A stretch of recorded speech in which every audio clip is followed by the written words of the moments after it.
નમસ્કાર। આજે 4 ડિસેમ્બર 2025 સમસ્ત કચ્છ હિન્દુ પરિવાર અને આર્ષ અધ્યયન કેન્દ્ર એટલે કે પૂજ્ય પ્રદીપ્તાનંદ સરસ્વતીજી મહારાજ આ બંને સંસ્થાના સંયુક્ત ઉપક્રમે અહીંયા સુંદર મજાનો ગીતા જયંતિ મહોત્સવ 2025 ચાલી રહ્યો છે। 30મી નવેમ્બરથી આ શરૂ થયો છે અને હજુ પણ ચાલવાનો છે। આજે મારું વક્તવ્ય હતું જેનો વિષય હતો માનવીય સંબંધોની સુંદરતા અને મર્યાદા।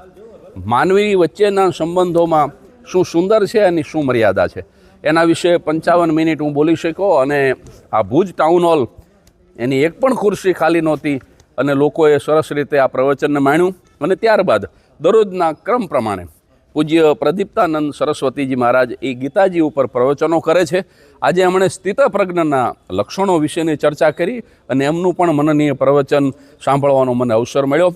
કચ્છની પ્રજા એ તો દાતારીમાં વિશ્વવિખ્યાત છે। કચ્છની પ્રજા ખમીરવંતી પ્રજા છે। કચ્છની પ્રજા એ જેને કહેવાય કે ભક્તિ અને દાતારીની પ્રજા છે, ભજનની પ્રજા છે।